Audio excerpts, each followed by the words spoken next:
interview for Women's Network, I said, oh, in my heart, I said, I can't do that. I've never done that before. But I'm a woman, and I'm going to say, yes, I'm up for the challenge. So Nicole and I, we both decided, Nicole has never done an interview before, so Nicole, I'm Oprah, and you're Megan. Yeah, this is going to be fun. So, first of all, for those of you that don't know Nicole, I would like to read this out because some of you may not have had time to read about Nicole. So, Nicole is an accomplished entrepreneur and business leader in the spa and beauty industry, operating 3 successful businesses which support over 60 employees. Amazing. Wow. Nicole... 99% women. 99% women, Nicole says. So Nicole was voted one of 3 finalists for the Surrey Business Excellence Awards and has been voted best in the Peninsula over the past several years. She is an avid supporter of women's leadership and the local community and is a mother of 3 amazing children. So that's quite a resume. Quite a resume. Sorry, I have to get used to this mic. But something I'd like to read to you from Nicole's website. At Casbash, we love what we do. We have a passion for providing our clients with the ultimate luxury spa experience. We believe that every person deserves to feel cared for. It is our mission to provide each of our clients with the best possible service experience. Now, I know that once I get started on the questions, I won't have time to say this, but I want to relate a story that I just found out.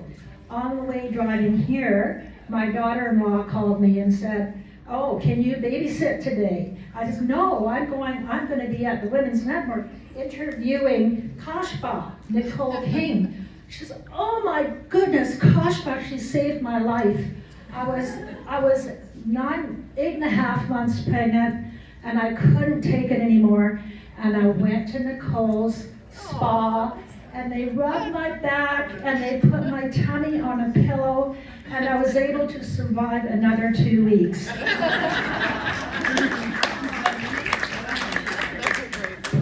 So, Nicole, I know there are women here, I'm sure, who have their own businesses. I think this room is filled with women who have their own very successful business. I know many of them. Would you tell us how and why you started your business, and tell us your story? Oh boy, I'm going to go back 22 years. I started my business 22 years ago, and I had a newborn that was about 2 months old, and I figured I could do it all. And it was probably the most stressful time of my life, but the spa industry really spoke to me about caring and nurturing people. And I just wanted to provide a safe place for not only the clients that come to see me and their stories and that, but my team too. And it's just such a business that constantly evolves, and it's just about community and all of that. And people come there for all different reasons, to chill out and take some time out for themselves, and it's all about self-love right now for sure, and more than ever. So it's just a great business to be in, and just so rewarding. So how many locations do you have, and how did you actually start? It costs money to start a business. You have to get employees together. There's going to be a time where you're not making an income. Maybe if you could share specifically just how the somatics were of getting your business off the ground. Let's see here. I just want to say I have my first ever employee in this room right now. Nice. And she's been with me for 22 years, Amanda. And right next to her is Janine, who's been with me 20 years. And my team is just so important to me, but how I started, and it's funny because it was like the worst person, you asked a question in that about the worst advice you got. And when I was looking at opening this business, I went out for funding and everything, and they said to me, "What's the spa industry?" I don't know what that means. It's not categorized. And they told me, forget it. You should just go and do something else, or bring your husband in. So there was lots of doors that slammed for sure. But thank goodness my father-in-law at the time decided to give me $100,000, and he said, "There you go. See what you can do with it." And it was small. It was only about 1,500 square feet. And I had a team of 5, including Amanda and Janine. And the first year was, I opened up on Mother's Day, and it was just incredible. I had a line up out the door. The community here was just amazing for me. And it never stopped. And to remember those words of being told no, and for it to change and be so welcomed, and for the industry to blow up like it has, I was like, I did it right. I went with my gut and I did it right. How many locations do you have now? I laugh because every time I moved or I opened a location, I had a child at the same time. So I must have stressed or something. But I have 3 locations now. Evolution Beauty Bar, we opened about my daughter's here, Trinity, 14 years ago. And that was just in Grandview Corners, a brand new mall. And it was in 2008. The recession hit. I was in a brand new mall, and it pretty much sucked. But Casbash really helped funnel our business that way, and Evolution grew and it grew, and with the help of my team, and that we got profitable, and we decided finally, when my 2 boys have left the house now, off to university, I decided to open a 3rd location in Tsawwassen, so we're over there now, and no more kids. So, Nicole, what inspired you to start this? What I think you've touched on it, but maybe you can expand a little bit on what inspired you to go out on your own rather than working for a company for a wage and a pension, which I have to remind you, business owners do not get a pension. We have to make sure that we create a pension while we're working for ourselves so that we eventually can retire. So maybe you're just more of the reasons why you got into your own business, perhaps? Sure. I think what inspired me the most is my mother. She was an entrepreneur. She sort of supported my dad through when he went to university for education. But I grew up in an entrepreneurial house, so I don't think it was an option. That's just what I was supposed to do. But I was in the brokerage business. I went back to school and took that. Was completely stressed out as being a broker, and at the time it was and is still somewhat a very male-dominated industry. And I was like, I think I need some female hugs and stuff. So I wanted to be close to home. I knew I wanted children, and it kind of fit all the molds of being with people. Like I get back to that nurture and having a place to come to, and being part of the community. So that kind of all encompassed it. Could you tell us 3 people that you have encountered that contributed to your success?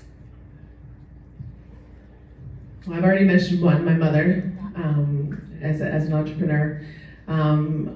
My sister, I would say too, she's my older sister. She's taught me patience and empathy, and she's a good listener. And my 3rd one is I joined Entrepreneur Organization, EO, about 4 years ago. And they really helped me on my journey, and continued learning and more structure, and that to get a little bit further on what I wanted to do with the expansions and things like that. So I would say those 3 things. Yeah. Okay, well, here's a different question. Have you ever encountered issues in building your business that are unique to being female that perhaps a male would not have to deal with? I'm not sure about that. The only real big issue in that, I think, is when I went to, we moved locations. We were in Peninsula Village for the longest time, and it was just started the recession, and the building that we're in now was the opportunity to purchase it.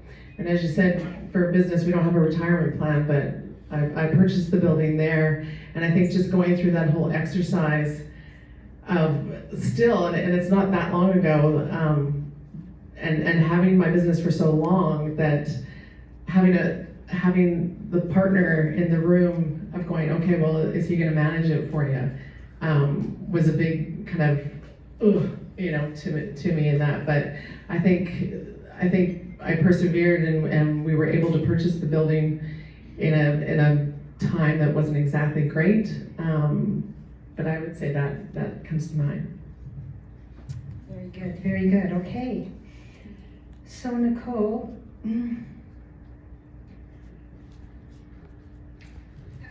I know you didn't know about this question, but I think this is important. What do you look for when you hire people for your company? Is there something special that you look for? Because I looked on your website before I came here, and you have some really interesting and gorgeous looking ladies, and a lot of them. So when you're hiring the ladies that work for you, is there something special that you look for in them? Well, we're again going back to the nurturing and customer service, and just that wanting to be served. I mean, you read our company's mission, vision, values, and that my staff came up with that all together, including with the help of my partner, the big tall guy right there. But we put that together. So when we're interviewing, in that we look at do our core values match, and nurture is definitely one of them, and just the staff in the industry that they're in. I mean, they know their customers so well. They hug them, they email them, they phone them on their birthdays. They go beyond, and that so really that kind of person, from the heart, from the inside out, makes a huge difference. What a wonderful opportunity for your employees. I'd love to work for you. Okay, so Nicole, what leadership qualities do you admire most? I think we talked about with integrity. Integrity is everything, and that's first and foremost. And the second would be, having gone through the recession and now the pandemic, resilience and strength definitely would encompass that. And lastly, I think empathy, and just being able to empathize with your staff and be sincere and really create a safe environment for them and for all of us to work together. Nicole, what rules do you live by? Do you have a motto for your company that everybody kind of knows about, or? I don't know, do we, Amanda? I'm not sure. My motto in that is that life is precious, and we talked about that today. And I'm always live life to the fullest, and that is my motto for sure. And life is precious, and life is a gift for sure. Well, just for the record, our motto is work hard and be nice. Very simple, nothing, not rocket science, just work hard and be nice, and I'm sure that you can relate to that. Okay, what is the best advice that was ever given to you? I think best advice. I think to purchase our building was really strategic, at a time where we were in a mall, and again, like you said, we don't have a pension, and to purchase that building and to at a very, very risky time, was probably the best advice that I've ever gotten, for sure. I would agree with that. If you can purchase your real estate, it's a great pension for any realtor and for any business if you can own that real estate. And so that's great. Would you recommend your journey to others? These weren't on the list. Motherhood. Yeah. And my journey's had lots of ups and downs. I think anytime you can own your own business and to really create your own journey is amazing. I have 3 amazing children that inspire me. I wasn't sure if I would go here in that, but I lost my husband 4 years ago to mental health, and I had to be a single mom and raise them and work and do all of that, and that was a journey. But I've got an amazing family in business, and I have an amazing family at home. So Beautiful. yeah.